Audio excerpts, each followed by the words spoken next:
All right, let's talk about geometry. Now, for most of us, that word probably brings back memories of textbooks, protractors, and, well, a lot of diagrams on a page. But today, we're going to look at it in a totally different way. We're diving into the Montessori method, where geometry isn't something you just look at. It's a world you can actually hold in your hands. So let me ask you a simple question. What is a triangle? I bet for a lot of you, the first thing that pops into your head is a drawing, right? Some flat shape in a math book. It's got 3 sides, 3 angles, and that's pretty much the story. But what if the answer wasn't something you see, but something you could actually feel? And that right there is the huge difference we're talking about. On the one side, you've got your traditional approach. Geometry is basically a list of rules and pictures in a book. But then you've got the Montessori way, where geometry becomes this tangible, physical thing. It's the difference between reading a description of a shape and actually picking it up and feeling its edges.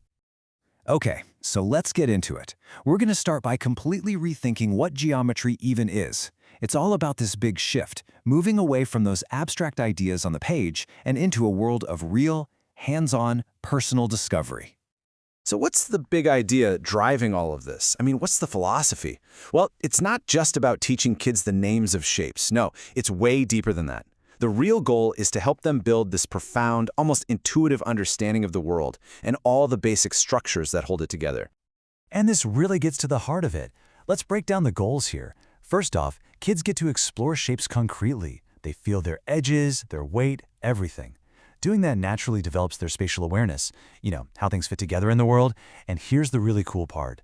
They end up discovering the laws of geometry through play, not by memorizing rules. And the whole point, the big finish, is to connect all of that learning back to the world right outside the classroom. And this quote just nails it. When you learn this way, geometry stops being this dusty, abstract subject. It becomes a living, breathing part of the world all around you. It's alive. So, how do they actually pull this off? Well, that brings us to the tools of discovery. And this is where it gets really, really cool. Because in the Montessori method, the tools themselves are kind of the teachers. These are not just toys, they're very carefully designed instruments for exploration. So check these out. You've got the geometry cabinet, which has these amazing wooden insets of circles and squares and all kinds of polygons that a child can pick up, trace, and just feel. Then you've got the constructive triangles. These are basically sets of triangles that you can put together to build totally new shapes, like a hexagon. It's like a puzzle that secretly teaches you about composition. And then you bring it all into 3D with the geometric solids, spheres, cubes, cones. Each and every tool is all about that direct, hands-on experience. Now, it's really important to get this. This isn't just random playtime. There is a very specific, logical process going on here.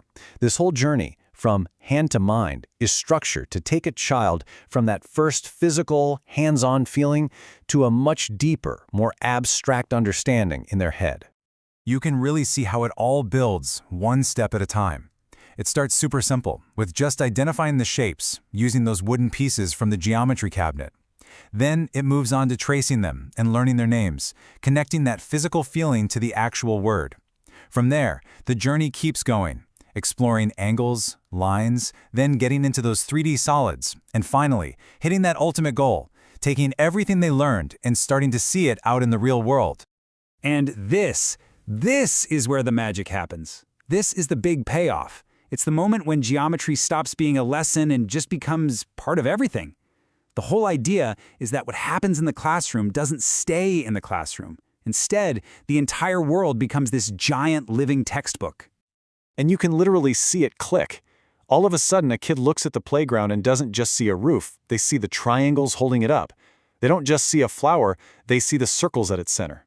The world just becomes filled with shapes they know, not because they memorized a picture, but because they've actually held them. They get it. Geometry isn't in a book, it's everywhere. This quote just wraps it all up perfectly. It's not about just cramming information into a kid's head. It's about letting the hands lead the way, letting that concrete, physical experience build the foundation for a really deep, lasting understanding. It kind of makes you wonder, right? What other subjects could we learn not just by seeing them, but by touching them?